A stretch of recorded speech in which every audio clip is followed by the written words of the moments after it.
Welcome to another episode of the Real Estate Market Minute. My mission is to help you better understand the latest trends in the U.S. real estate market and share with you my analysis and industry expertise. I want to help you gain an advantage and feel confident whenever you're buying and selling real estate.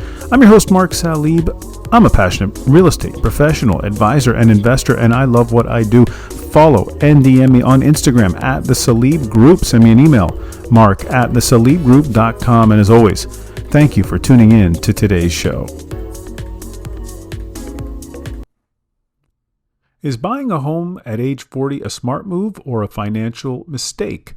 Because depending upon how you look at it, it could either set you up for the future or it could hold you back in a big way. All right, I came across an article from Realtor.com and it was entitled, Buying After 40. Should you bother saving for a house or aim for early retirement instead? By Eric Goldstein. This was published on April 27, 2026, just the other day. And the stat that stood out to me is this. The median age of a first-time home buyer in the United States has now jumped from the age of 28 in 1991 to 40 years old today. What a huge change. What a massive shift. I mean, talk about, just how unaffordable it's become to be a first-time home buyer. This tells you, tells you everything right there. All right. But the point of this is this. A lot of people think, if I didn't buy earlier, I missed my chance, right? Oh, well, I'm so much older now. I'm already 40. What's the point? That's not true, right? I mean, the age of 40 is young, right? You got a lot of years left. And I think, people think, they think about this with a lot of things, even the stock market, right? They say, well, if I would have bought Apple stock back when let's say the year 2010, right? How much money I'd have? Well, if you bought it in the year 2020, you'd have a lot of money too. It's been doing pretty good in the last 5 years.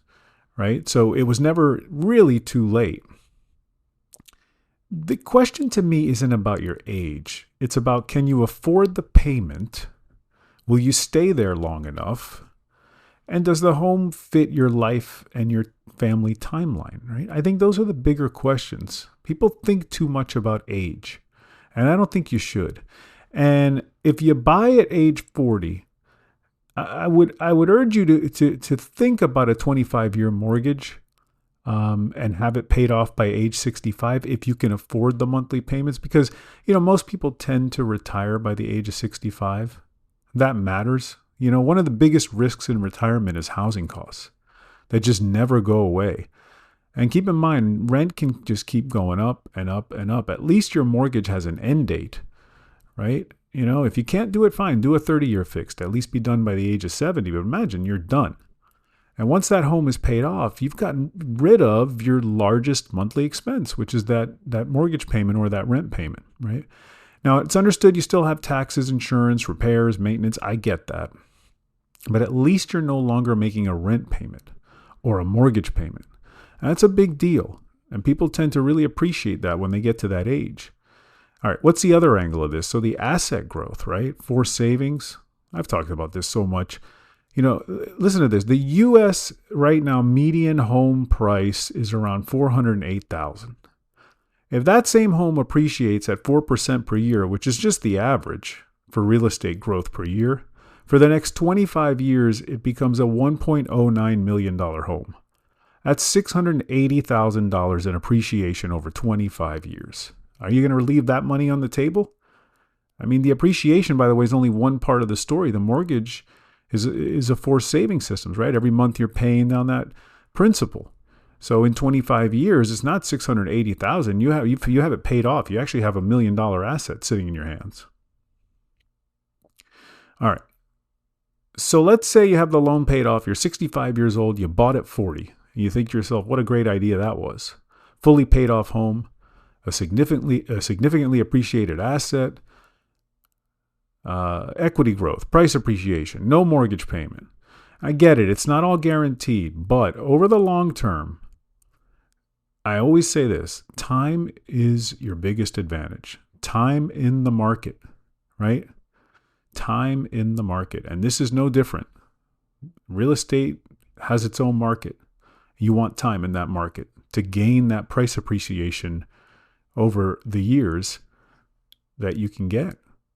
Another part of this is that in the U.S., the average age for folks that have their first child is about usually the age between 27 and 30 years old. So that means if you're 40 years old, typically your kids are probably around 10 to 13 years old. So, they're in middle school, high school, and maybe teenagers.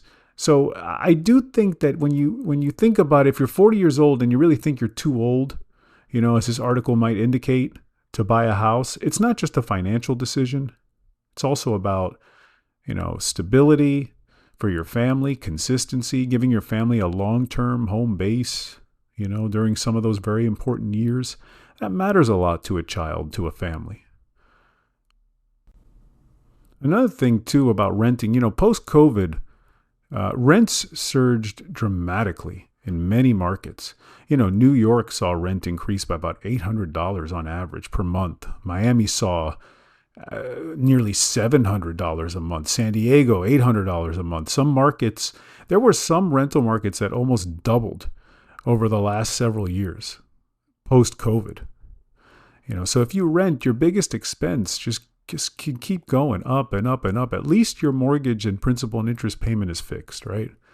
And I can tell you from personal experience, what I pay today for my own house is way less than what I would pay if I rented the same house out, even with insurance costs and property taxes going up over the years.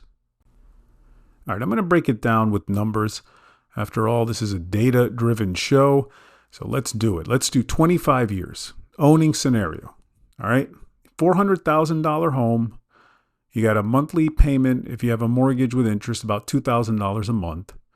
Let's do taxes, insurance, about $600 a month, and let's do repairs and maintenance, $400 a month.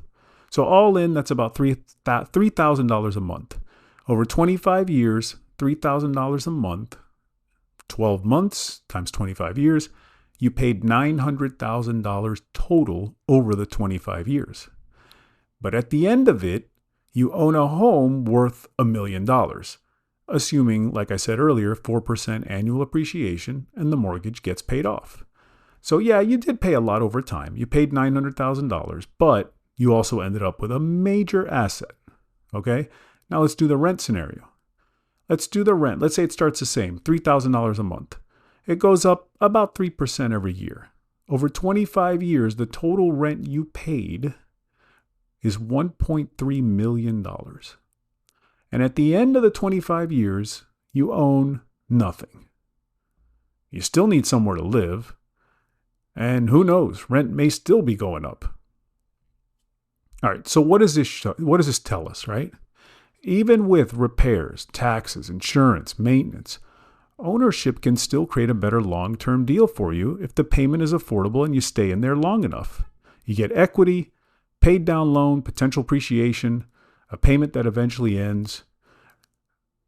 To me, it's a no-brainer. And I think if you're 40 years old, I'm not even sure why the article was written, because I think if you're 40 years old, it makes total sense to buy a home. And hopefully you thought it made sense too after you heard this.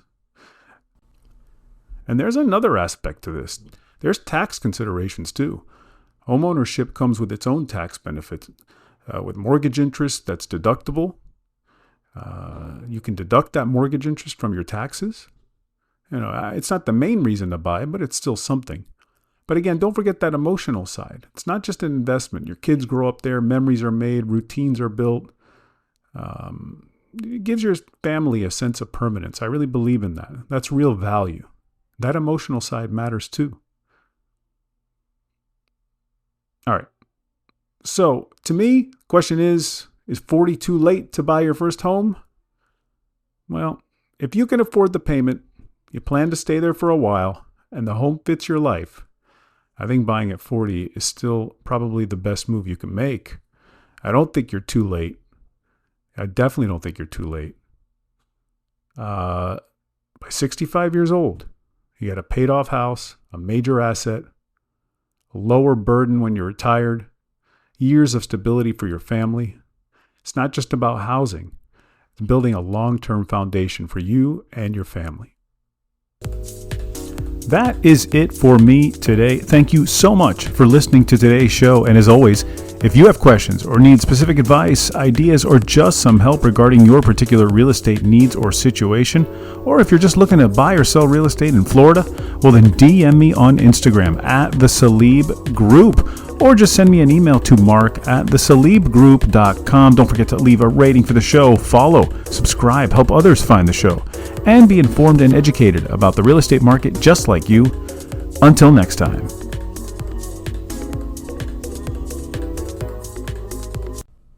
Before we end today's show, stop what you're doing and subscribe right now to Real Estate Market Minute Plus. Listen to all episodes ad-free. Get exclusive bonus episodes and content and help support the show's growth, longevity, and future improvements. Go to realestatemarketminute.supercast.com right now. You can also find the link in this episode's show description. Check it out. I know you'll love it.